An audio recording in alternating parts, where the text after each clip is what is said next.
Boa noite, galera que acompanha a nossa live aqui no Na Jogada. Meu nome é Levi Marques e eu estou aqui hoje para mais uma live entrevista aqui na nossa página. Hoje teremos um convidado muito especial. Ele, que é medalhista pan-americano, já participou de 2 Paralimpíadas e que tem muitas histórias para nos contar, vai ser o nosso entrevistado de hoje. O nosso entrevistado de hoje será Flávio Reis. Então eu já vou chamar ele aqui para a gente começar esse bate-papo descontraído.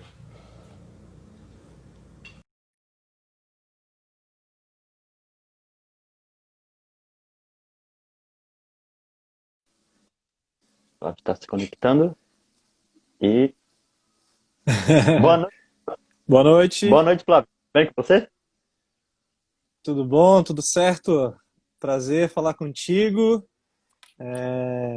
Vamos conversar aí sobre esporte, sobre notícias boas no meio dessa situação toda que nós estamos vivendo, né? Tá me ouvindo bem? Sim, sim, estou te ouvindo. E, Flávio, eu gostaria que você começasse se apresentando, para quem ainda não te conhece. Certo. Então, me chamo Flávio Reites, eu tenho hoje 33 anos de idade, resido em Itajaí, Santa Catarina, desde julho de 2009, então lá se vão 11 anos. Eu sou natural de uma cidade do Paraná chamada Francisco Beltrão, nascido e criado lá, estudei lá. Lá eu acabei aos 16 anos de idade tendo um problema de saúde, um câncer, e aonde eu acabei perdendo uma das pernas. Lá eu estudei, lá eu trabalhei, lá acabei me formando na faculdade de geografia, sou hoje de formação professor de geografia. E depois, em 2008, eu acabei conhecendo outras pessoas com deficiência envolvidas com esporte, que me levaram a conhecer modalidades adaptadas. E depois, em 2009, conheci Itajaí, onde eu tomei a decisão de vir morar em Itajaí para aproveitar a oportunidade e a estrutura que Itajaí oferecia no momento. E eu acredito que deu um certo resultado aí, dado o meu histórico de conquistas. E, Flávio, como que era o menino Flávio Reis? Ainda pequeno lá na cidade de Francisco Beltrão. Francisco Beltrão. Cara, eu era uma criança saudável, apesar do câncer aos 16 anos, eu era uma criança saudável. Eu sempre fui muito ativo, sempre fui muito ligado à prática esportiva, geralmente futebol, claro, né? Eu me criei no meio rural, no campo, na lavoura, até os 10 para 11 anos de idade. Depois, acabei com 11 anos de idade indo morar no meio urbano, aonde já com 12 para 13 anos, ali 13 anos já comecei a trabalhar com um irmão da minha mãe, meu tio, no meio da construção civil, assim, como servente de pedreiro mesmo. O meu sonho era ser engenheiro civil naquele momento, mas por conta da deficiência e por conta do câncer, tratamento e por ser de origem humilde, a questão dos recursos, isso acabou fazendo com que eu tivesse que desistir desse sonho. Mas eu era uma criança ativa, saudável, não era um dos mais inteligentes na escola, mas eu era esforçado. Isso me ajudou bastante, principalmente quando eu fiquei doente, né? Como eu tinha um câncer no fêmur, correu o risco de fratura. E aí eu fiquei meio ano do segundo ano do ensino médio sem ir à escola. Para muitos pode parecer bom, mas o motivo para o qual eu não estava indo, pelo qual eu não estava indo à escola era ruim, né? Era uma doença. Então, como tinha risco de fratura, os médicos proibiram qualquer atividade física, qualquer movimento que pudesse vir a sofrer qualquer tipo de ruptura desse osso, né, do osso do fêmur. Então, eu passei meio ano do segundo ano do ensino médio sem ir à escola e ainda assim os professores me passaram de ano. Essa, mais um monte de outras situações, me fizeram valorizar muito mais e cada vez mais o fato de estar vivo e eu aproveitei muito bem. É isso, esse era o Flávio do campo, até 11 anos de idade, depois o Flávio batalhador e na adolescência. E, Flávio, assim como eu e muitas pessoas que estão acompanhando nossa live, querem saber como que você descobriu essa doença? Então, Levi, O câncer, que eu tive é um osteosarcoma, ou seja, é um câncer ósseo. Eu só comecei a sentir os sintomas a partir do momento que o câncer começou a atingir a parte muscular da minha coxa, que é o quadríceps, né? Todo esse tempo, eu já provavelmente muito antes de começar a sentir essas dores, eu já estava com o câncer se desenvolvendo na parte óssea. Eu lembro que no final de 2001, quando eu tinha 15 anos de idade, recente, havia feito 15 anos, eu já estava sentindo algumas dores musculares. Bom, eu sempre fui ativo, andava de bicicleta, nadava, corria, jogava bola, então sempre andava ralado, né, cara? Adolescente ativo sempre anda meio ralado. Caía de bicicleta, dava coice, brigava com os colegas e sempre estava meio machucado. Então o médico falou: isso deve ser só uma contratura, deve ser só uma coisa que tu machucou aí nas tuas atividades. E mandou eu fazer massagem e compressa quente. Isso eu lembro que foi lá em fevereiro de 2002. Depois de uns 45 dias, voltamos lá, o discurso foi o mesmo. E depois de mais uns 2 meses, a gente voltou lá, aí o médico mandou fazer um exame, um ultrassom e um raio-x. Então, no raio-x foi onde a gente deu o susto, porque imagine que o fêmur tem espessura de 3 dedos. Bem na parte central do fêmur estava assim. Só um pedaço conectava ao outro lado. Então, ali já foi quase 100% certeza que era câncer, ali já foi um aviso para a gente tomar cuidado para não fraturar, e depois eu fiz a biópsia, que foi a retirada de um pedacinho, onde foi feita a análise laboratorial que deu o diagnóstico de osteosarcoma, câncer ósseo, né? Lá naquele momento, todo esse processo foi feito na cidade de Francisco Beltrão, onde eu me criei, né? E o médico de lá já queria fazer a amputação imediata. E aí, quando a gente perguntou qual era o tratamento, né?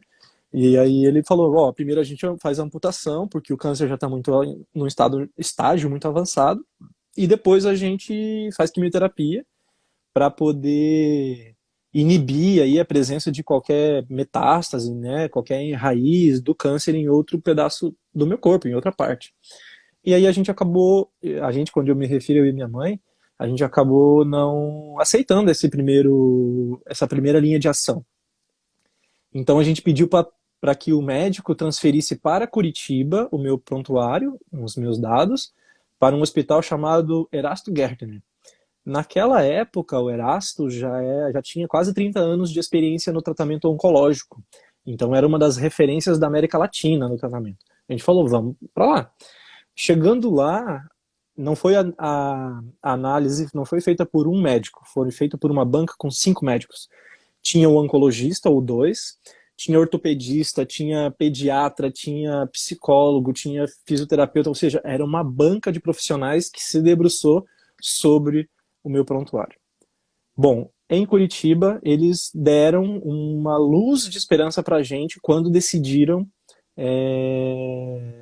iniciar um tratamento de quimioterapia.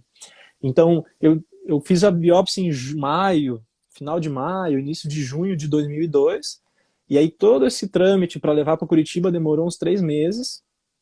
Foi então em setembro de 2002 que eu comecei a fazer quimioterapia. Então eu fazia assim: numa semana eram 5 dias de aplicação, e na outra semana eram 2. Aí ficava 15 dias, e ficava uma semana de intervalo. 5 dias numa semana, 2 na outra, e assim foi por 1 mês e meio, quase 2 meses. Quando então os médicos se reuniram novamente e colocaram fizeram ali a abertura da realidade para mim, né? Infelizmente o tumor não regrediu, ele só se estabilizou de tamanho. O nosso objetivo era que ele tivesse uma regressão de tamanho. Como ele só se estabilizou, é impossível que você faça esse controle com a quimioterapia, porque a quimioterapia tem um efeito colateral muito grande no corpo, né, onde não está doente. Então eu fiquei muito magro, muita náusea, não comia direito. Então houve uma consequência bem grande para o organismo. Então a primeira opção que eles nos deu foi fazer a amputação e assumir ali um risco ainda de algo dar errado, ou seja, não era garantia. Só que o outro lado era bem pior, o cenário, né? Eles disseram, ó, se você optar por não amputar, nós temos dados aqui no hospital que 96, 97% das pessoas que optaram por não retirar o câncer, infelizmente não venceram a batalha, acabaram vindo a óbito. Não que tenha sido fácil, mas dadas as circunstâncias, fazer a opção pela amputação acabou se tornando a A melhor única delas, né? opção. É a única viável, assim, né? Não que foi a única, né? Mas foi aquela a mais lógica naquele momento e dada as circunstâncias, né? Sim. E, Flávio, depois de toda essa operação, e você ainda é jovem, né, com 16 anos, como que foi essa adaptação, esse recomeço? Porque, querendo ou não, foi um ano muito difícil, o ano de 2002, né? Então, eu É, imagino que para você e para sua família também deve ter sido muito difícil recomeçar uma vida nova, praticamente. é difícil porque impacta a todos, né? Impacta diretamente a mim, porque eu que sofri com a quimioterapia, eu que acabei em novembro de 2002 perdendo um dos membros, lá se vão 18 anos já, eu que estava ali passando por aquilo na pele, mas a família acaba sendo impactada diretamente, principalmente a minha mãe, né, cara? Então, que era a minha parceira até aquele momento e tudo. Então, além disso, tem a questão do afastamento dos amigos, porque cada um segue a sua rotina, e a minha rotina naquele momento acabou se tornando a busca pela vida, né? A luta pela vida, a luta por sobreviver a um câncer. Eu tenho boas lembranças daquele momento, eu fiz bons amigos também naquele momento, mas a mudança ela é grande. E sabe o que muda principalmente? É claro que tem esse choque visual por conta da falta de um membro, e no meu caso, de todo o membro, né? Não sobrou nada da perna esquerda. A maior mudança eu acredito e acredito que aconteceu na cabeça, no modo de pensar, no modo de ver a vida, no modo de absorver as coisas, de acreditar nas coisas. Eu já era feliz antes de perder a perna, mas depois de perder a perna, eu me tornei uma pessoa ainda mais feliz, porque eu estava vivo. Simples. Eu acordo todo dia feliz, eu acordo todo dia agradecendo por estar vivo. São poucas as pessoas que passam por isso, né? E tem essa honra de dizer que venceu. Então, as mudanças, além das mudanças físicas e as questões de adaptação que são inerentes, eu tive que começar a andar de muletas, ou seja, com os braços. E isso teve o seu nível de dificuldade, mas eu acredito que a maior mudança foi psicológica, foi mental mesmo. Eu digo sempre assim que a minha maturidade ela saiu de 16, que eu estava naquele momento, para 21, 22, 23, depois de 6 meses de tratamento e amputação. Porque aí tu passa a dar valor às amizades, à família, a estar vivo, às coisas mais simples e menos materiais da vida. Sim, e para uma operação que aconteceu com você ainda tão jovem, né? Logo aos 16 anos, ter Uhum, que amadurecer tão rápido é algo tão difícil. sim. E para quem ainda não conhece o Flávio, quando ele fala que ele é sempre alegre, ele está falando a verdade. Eu tenho a honra de conhecê-lo pessoalmente, e sim, ele sempre está alegre, ele sempre está rindo, sempre está contando piadas. Além de um grande profissional, ele é uma grande pessoa. E Flávio, você falou que você começou a estudar, e você é Uhum. formado em faculdade, né? Sim, eu tenho a graduação de licenciatura em Geografia. Estudei na Universidade do Oeste do Paraná, que tem um campus em Francisco Beltrão. Naquele momento eu tive que optar por alguma coisa, por algum curso que tivesse disponível na minha cidade, porque o meu sonho era ser engenheiro, como eu disse antes, e porém o curso só existia numa cidade chamada Cascavel, que ficava a mais de 300 quilômetros da minha cidade, aonde eu teria que me manter financeiramente, aonde eu teria que trabalhar, onde teria. Então foi algo que eu tive que deixar de lado. Então a geografia, eu sempre gostei também de geografia, e aí eu acabei optando pelo vestibular, fiz o vestibular na época, se não me engano, eu estava 7 por vaga, passei em 26º, aproveitando, porque o que aconteceu? Eu com 16 anos, estava no segundo ano do ensino médio, no terceirão, por mais que eu precisasse me ausentar em alguns momentos para ir a Curitiba fazer o complemento do tratamento, eu aproveitei o terceirão, aproveitei a oportunidade e passei tranquilo o terceiro ano, sabe? E aí já fui pro vestibular, e aí já emendei, engatei a faculdade. Com 17 anos eu estava na faculdade, então eu não deixei a peteca cair. Eu sempre procurei me agarrar em algum objetivo, em algum algo para manter a cabeça em dia e ativa. Depois, no ano seguinte, em 2003, final do ano, eu acabei conseguindo um emprego na Sadia, no frigorífico lá, para trabalhar lá dentro do abatedouro. Foram quase 3 anos também que eu aproveitei bastante entre faculdade e esse emprego no frigorífico. Depois desses 3 anos, eu fiz um concurso onde eu acabei me utilizando dos benefícios da lei, né, e das cotas, e entrei por um concurso no setor de tributação lá do município. Foram quase 3 anos também que eu aproveitei.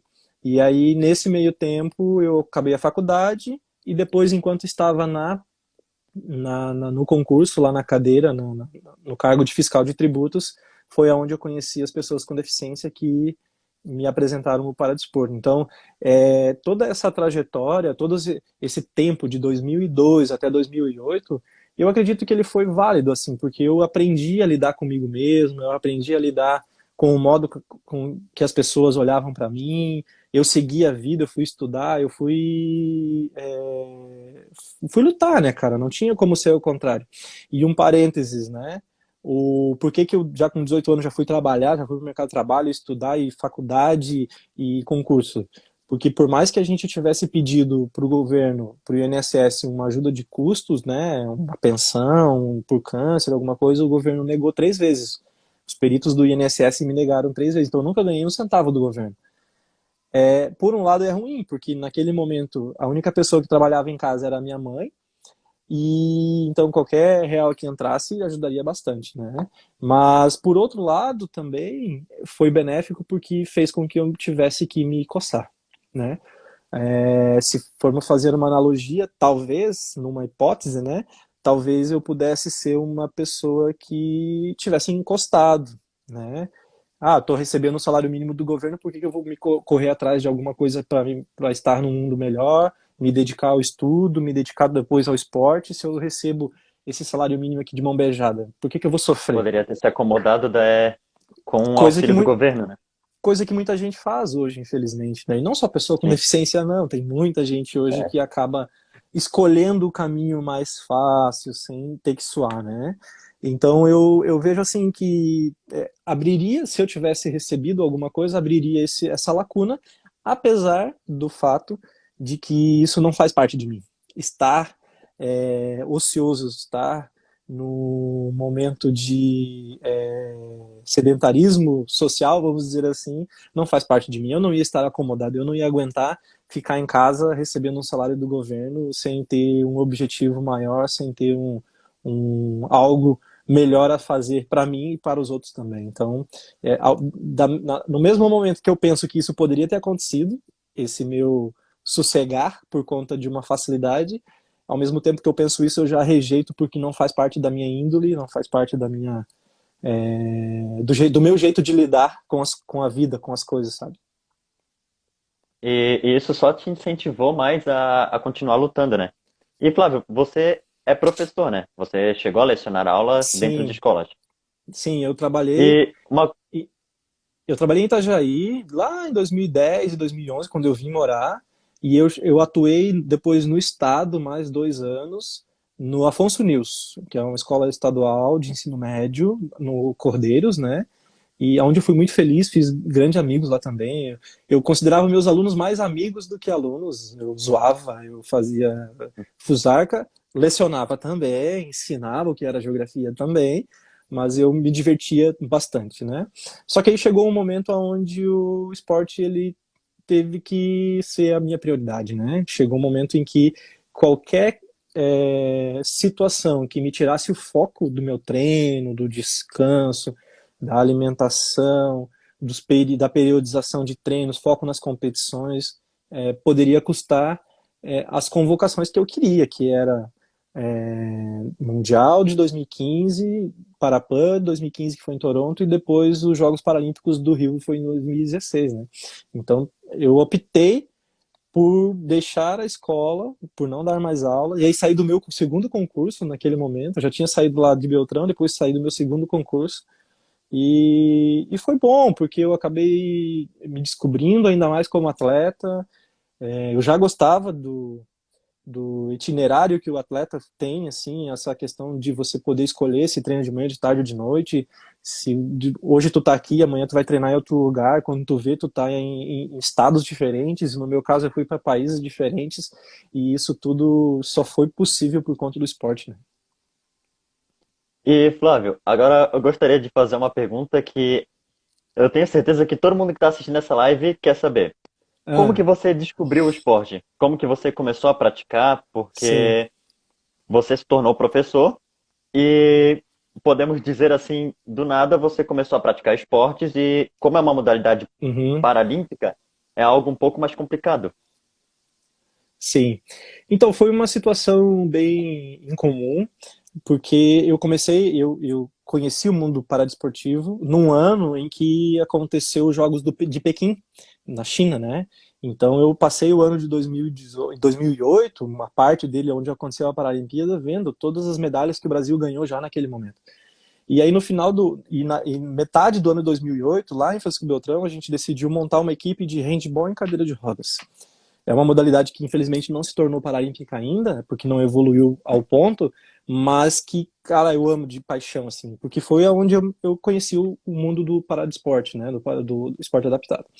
E aí, cara, a gente começou a treinar em novembro de 2008, em janeiro de 2009, a gente veio para a primeira competição, já 3 meses de treino, aqui em Itajaí, onde eu moro agora.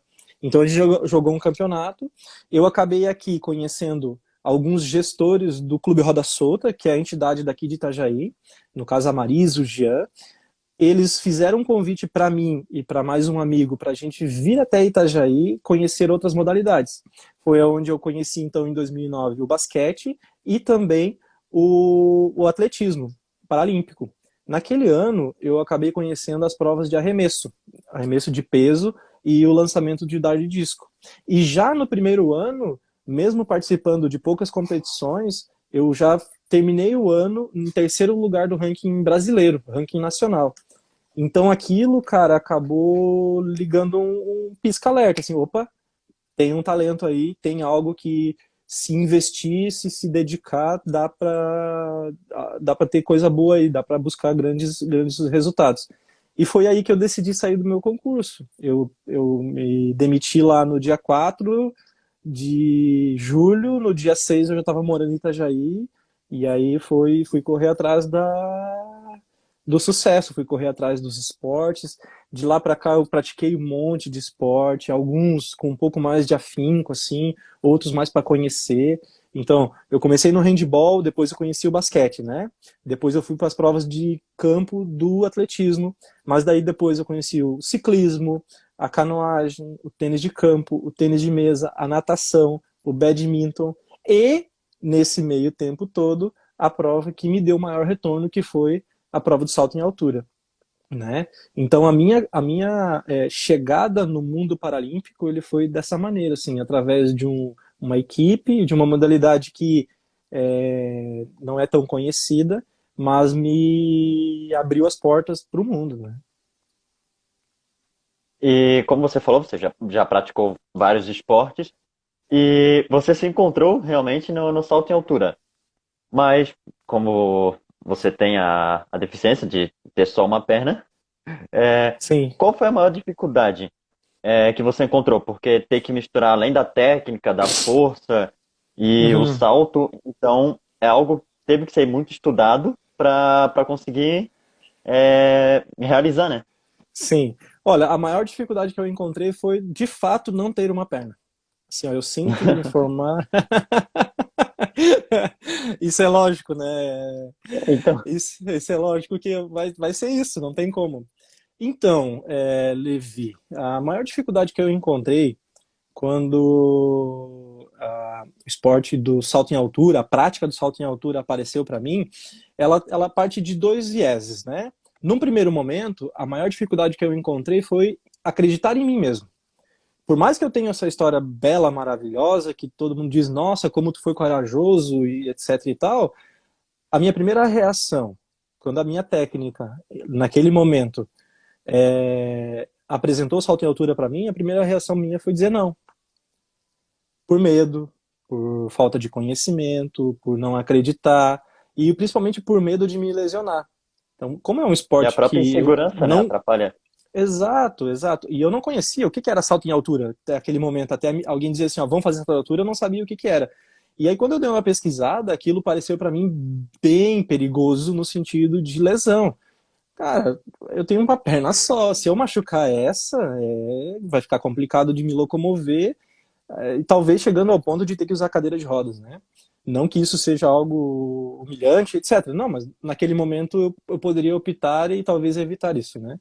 Mas aí eu acabei sendo desafiado a fazer o salto em altura por essa professora, e eu agradeço a ela até hoje por ter acreditado no meu potencial mesmo quando eu não acreditei.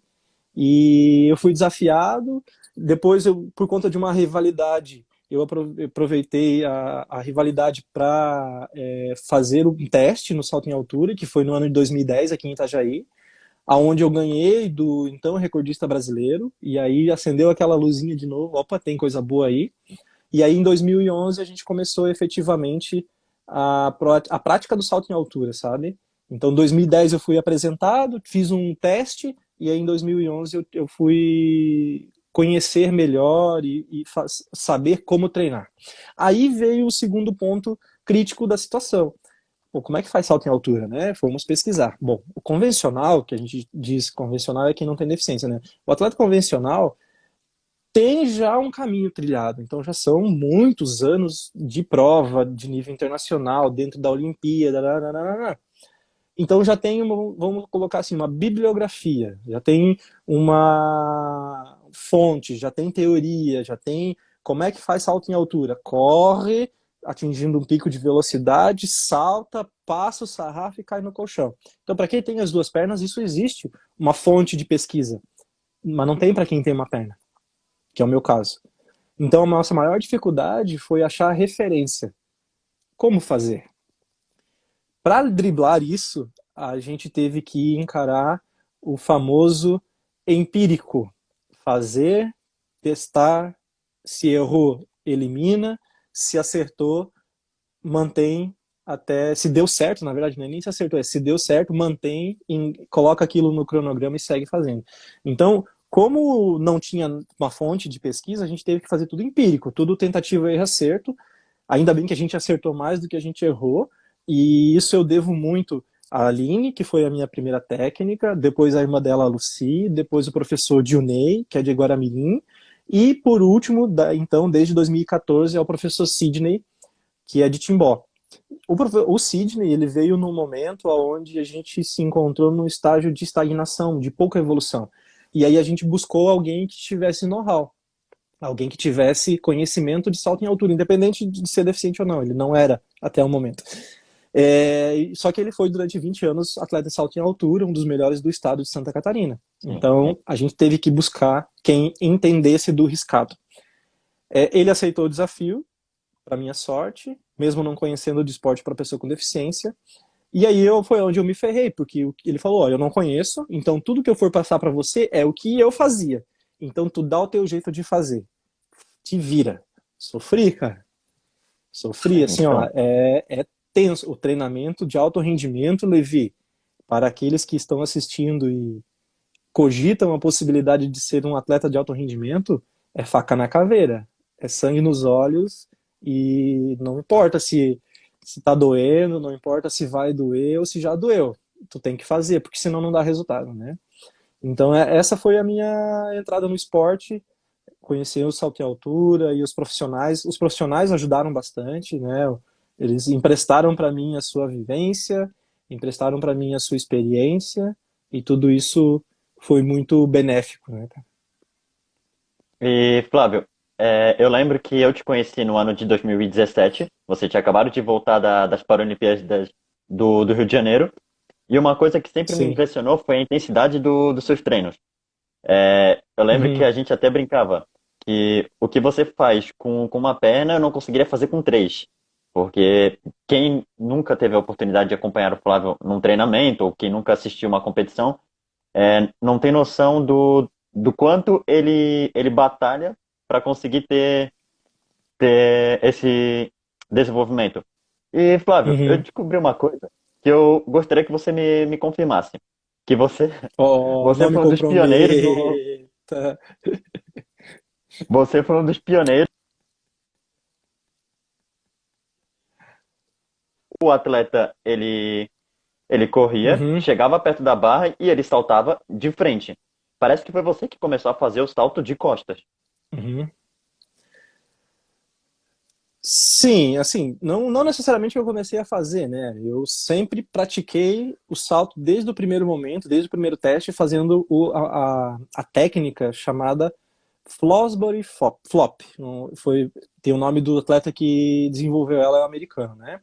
O que acontecia é que grande parte, a esmagadora maioria, estava até aquele momento desenvolvendo uma técnica chamada de rolo ventral.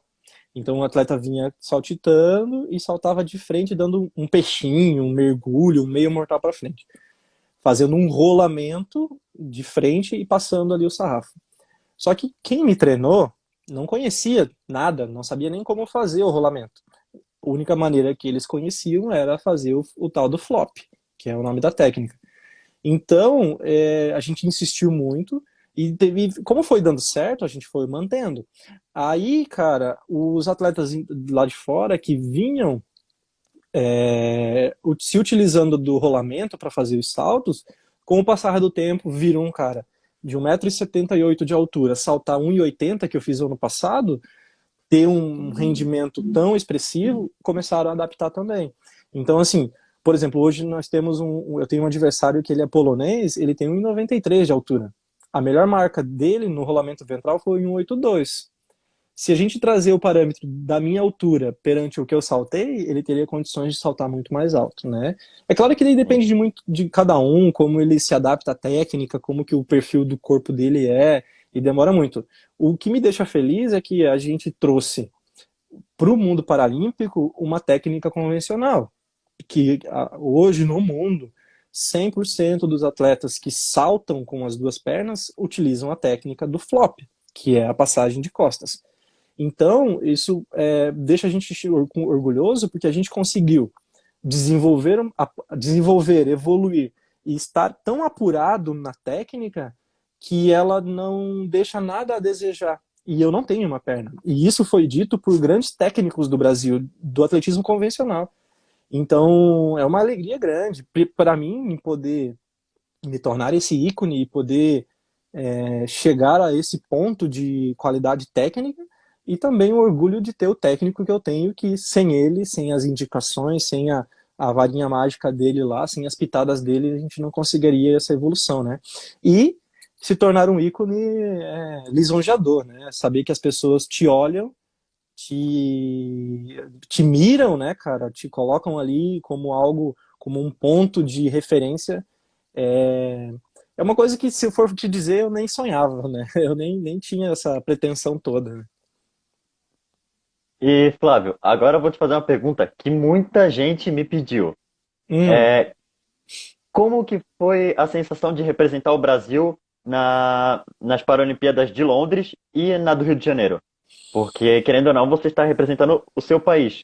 E sim, muita gente fala que até na própria abertura já dá aquele frio na barriga. Isso é verdade?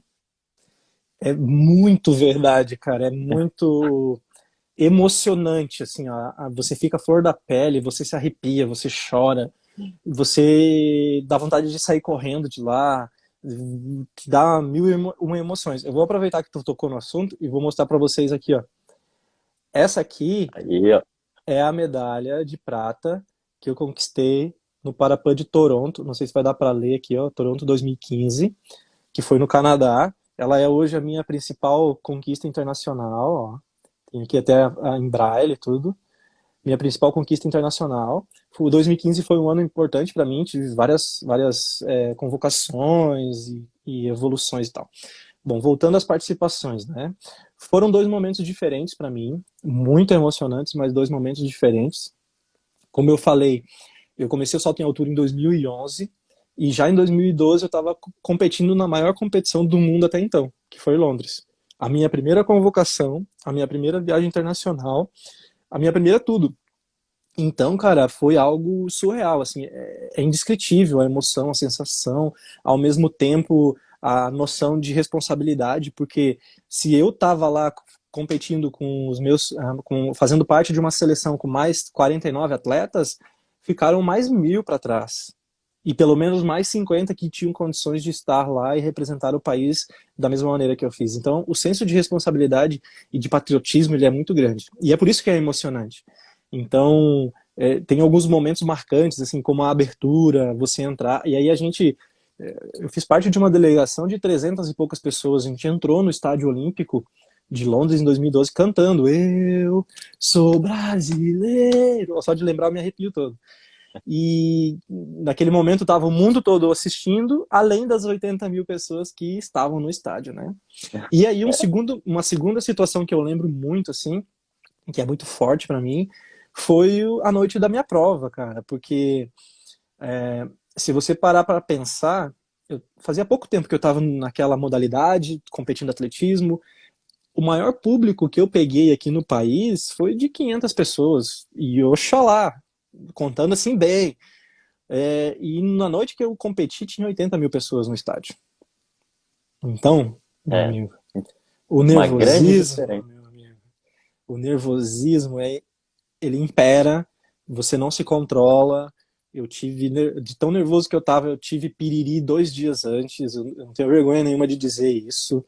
Pô, eu saí do 0 a 100, vamos dizer assim, em 2 anos e aquilo foi algo majestoso.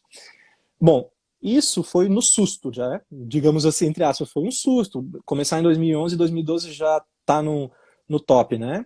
Terminei em quinto lugar, então foi bom, evoluí a minha marca pessoal, queria ter ido mais, mas não foi possível.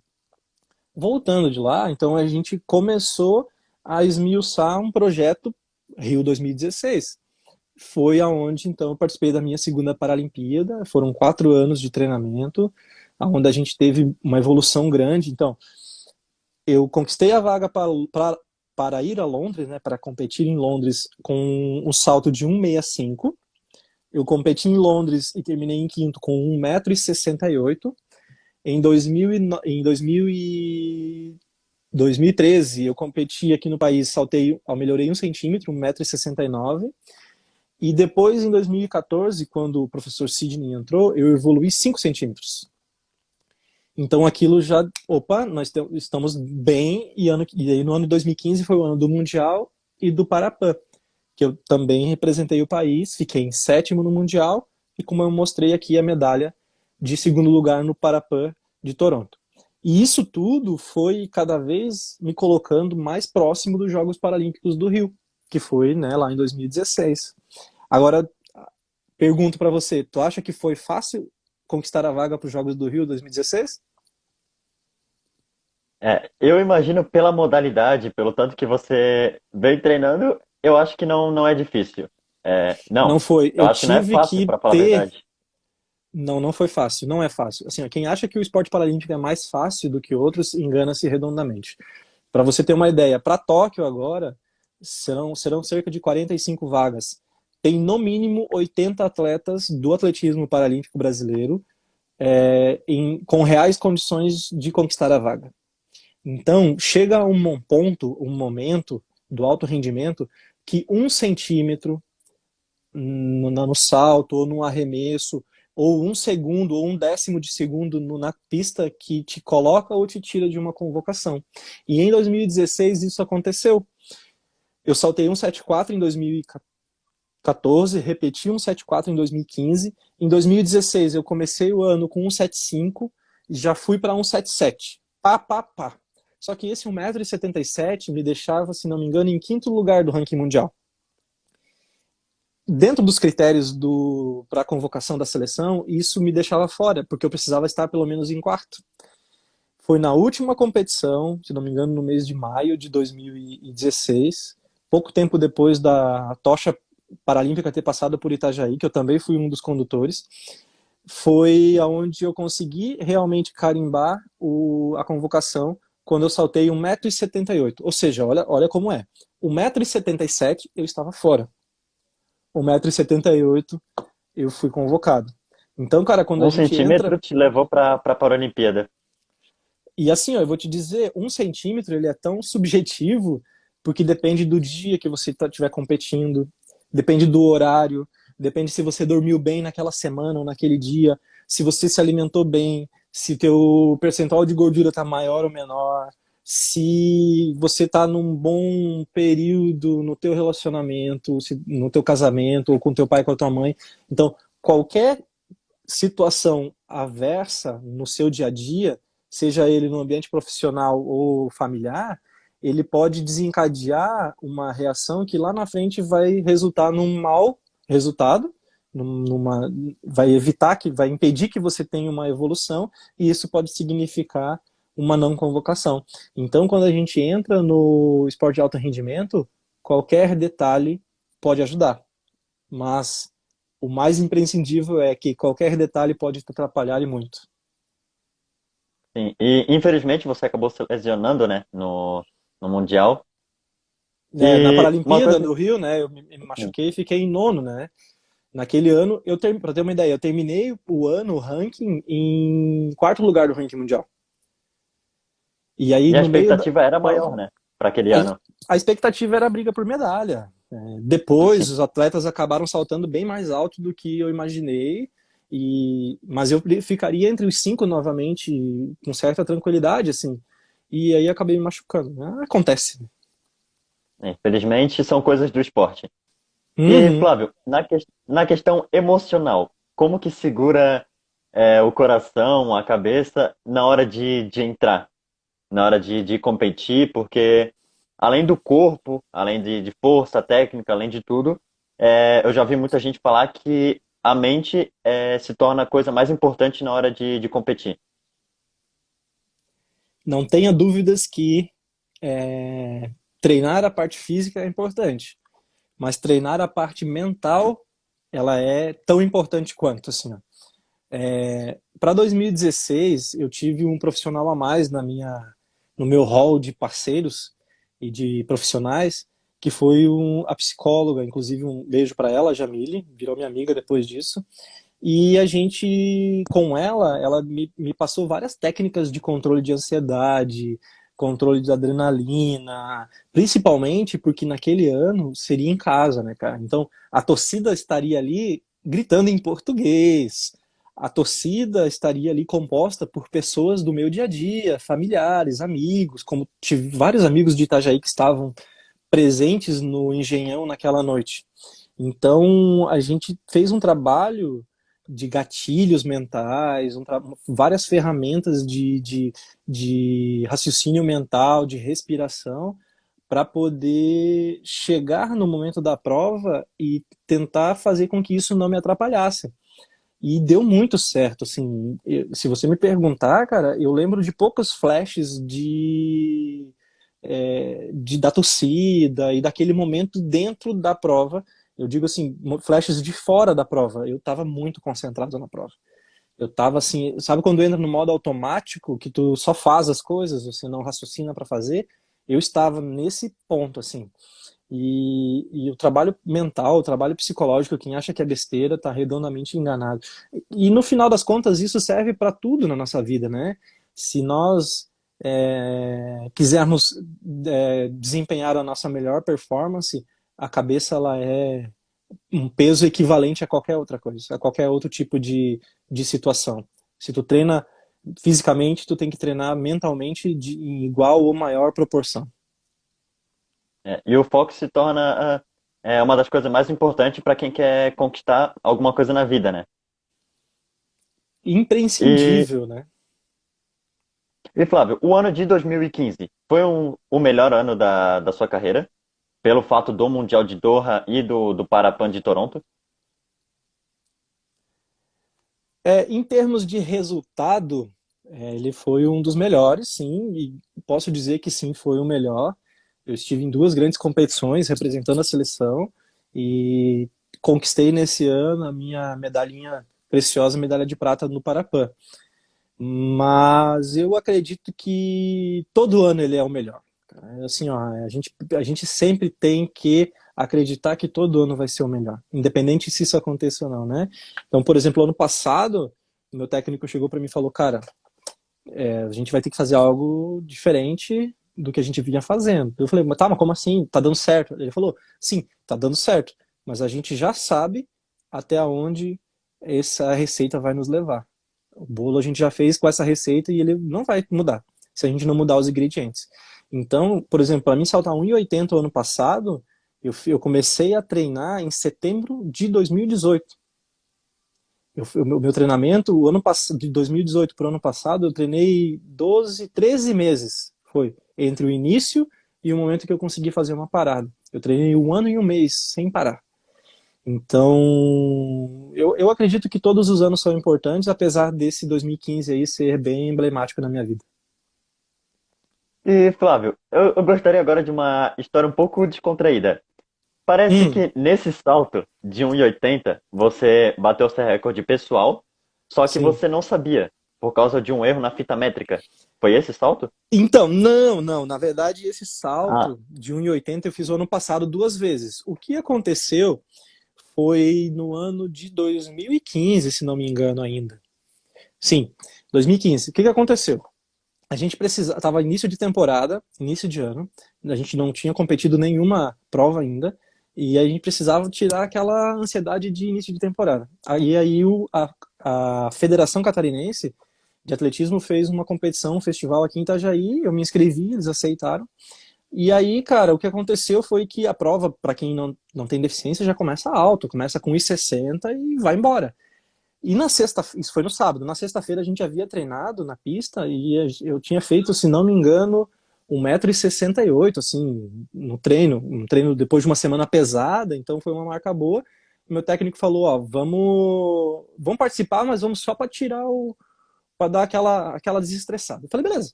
Chegamos lá, eles colocaram um sarrafo, 1,60 m. Fui lá e passei de primeira. 1,65 m.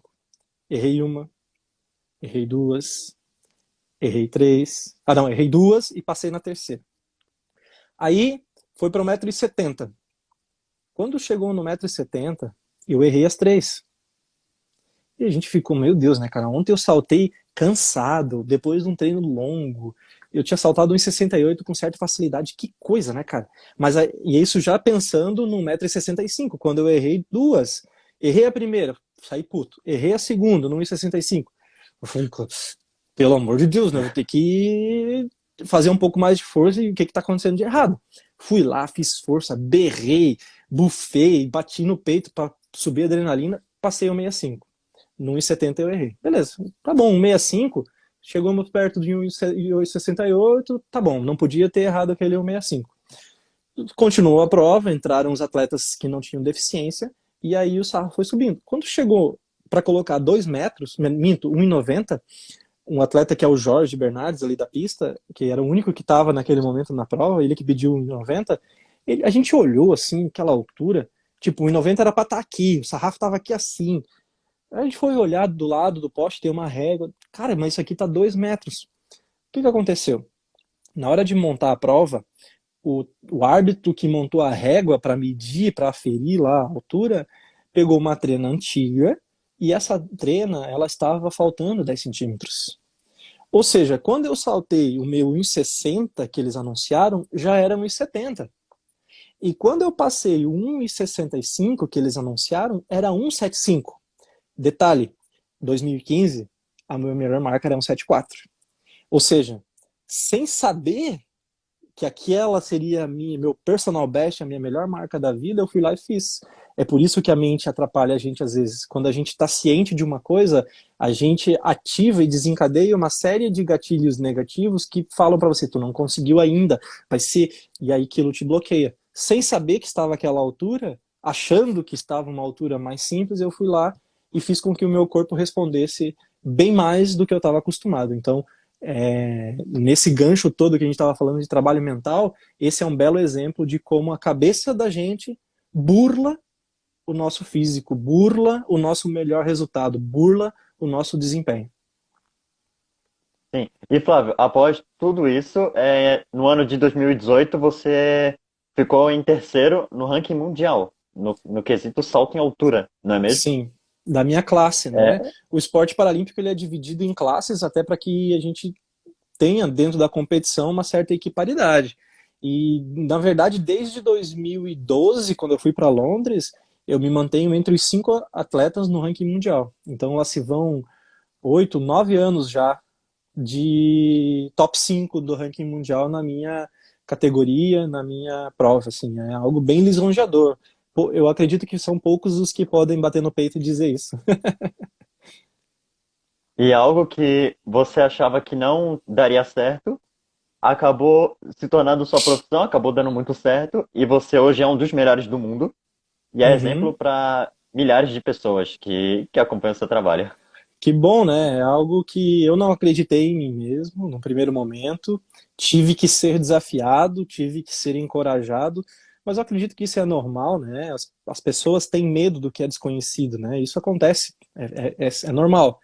Mas o mais importante é que quando eu fui desafiado e eu vi uma oportunidade, eu encarei. E eu acho que o grande desafio das pessoas é encarar as oportunidades, por mais desafiantes que elas sejam, né?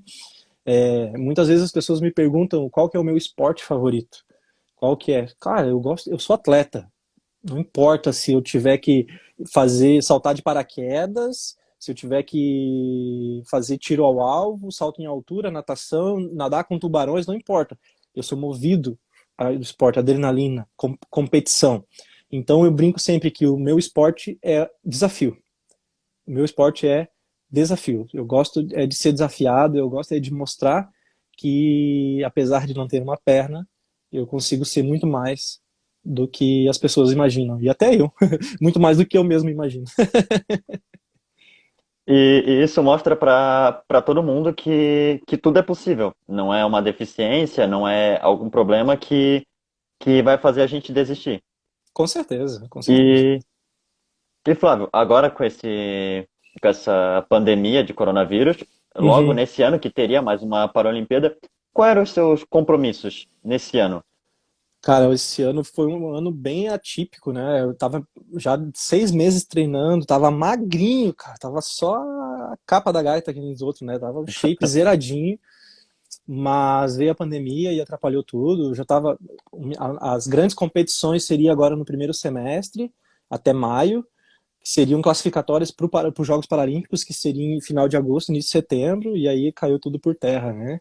Infelizmente a gente está nessa seara aí, todo mundo envolvido, e não temos certeza de nada. Eu voltei a treinar agora há 3 semanas, engordei 5 quilos, e porque não tinha, cara, tinha que ficar em casa. Eu preferi engordar 5 quilos do que arriscar pegar o vírus e ter complicações, assim, sabe?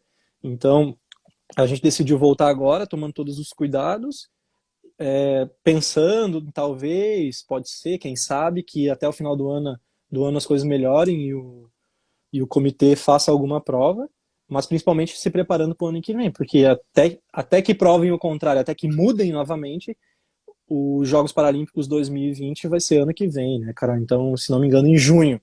Então, nós estamos há um ano, já comecei minha preparação pensando nisso.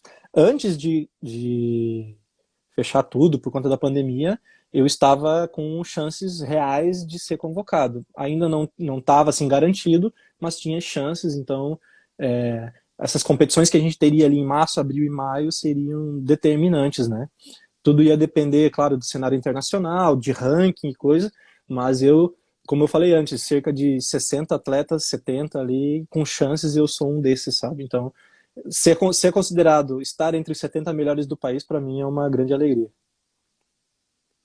É. E Flávio, infelizmente estamos chegando agora no final da Eu nossa ia te live. dizer, O né? Uma Instagram hora, né? Instagram limita corta. isso. História a Então, gente eu tem quero aproveitar. bastante.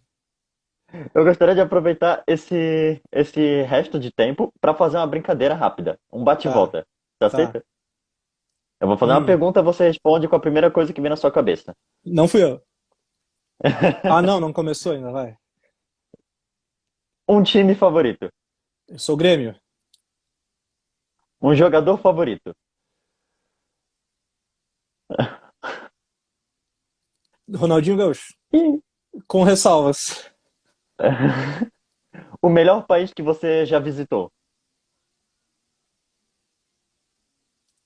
O melhor? O melhor país ou a melhor experiência? Vamos. A melhor experiência, pode ser também. Ah, tá. A melhor experiência foi poder ter conhecido os Emirados Árabes, a Doha, no Catar, cara. Foi algo surreal. Outro mundo.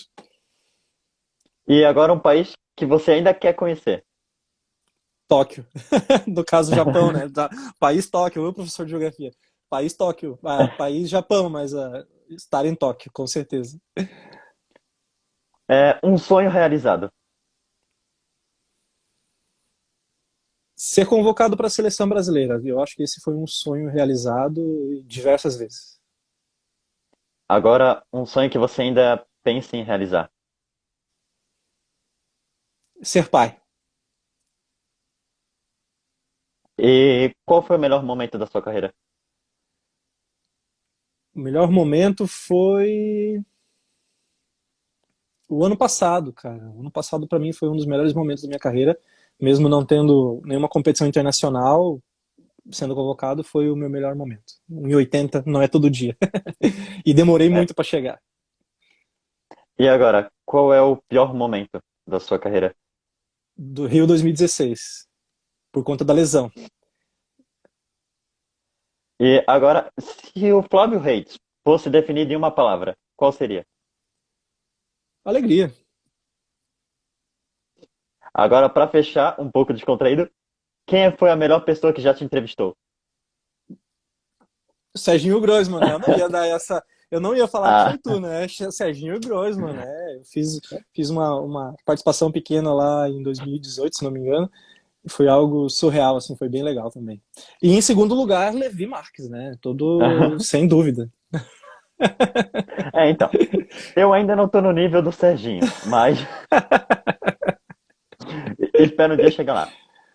É isso aí. Flávio, eu gostaria de agradecer mais uma vez pela oportunidade, por você ceder esse seu tempo para nos dar essa entrevista, esse bate-papo muito descontraído, e eu tenho certeza que muitas pessoas que não te conheciam, que acabaram te conhecendo através dessa live, vão levar você como inspiração pelo seu trabalho, pela sua vida, e vão seguir o seu exemplo de superação e de alegria, né? Eu que agradeço a você pelo convite. Sempre que precisar, estamos às ordens. A toda a galera que está envolvida nessa, nesse projeto do Na Jogada, obrigado. E sempre que precisar, estamos aí. Tu já viu que eu gosto de falar um pouquinho, né, cara? Então, a hora que quiser convidar de novo para a gente trocar uma resenha diferente, é só avisar. E E vamos ter outra live. por todos que acompanharam e seguiram até agora. Eu tive várias pessoas que me conhecem do meu dia a dia e eu agradeço a todos. Não vou citar nenhum para não cometer nenhuma inconsistência aqui, mas eu agradeço a todos também. Então, agora para fechar, galera, essa foi a nossa live de hoje. Gostaria de agradecer mais uma vez o Flávio. Quem quiser não. É, Se vocês puderem, seguir o Flávio lá no Instagram e o nosso Instagram da página também, o Na Jogada. Nós temos o nosso Instagram, o nosso Facebook e o nosso canal do YouTube, que teremos o vídeo postado amanhã. Show. Então, é isso, Flávio. Gostaria de agradecer mais uma vez. E isso é o Na Jogada. Valeu? Valeu na jogada. Grande abraço a todos.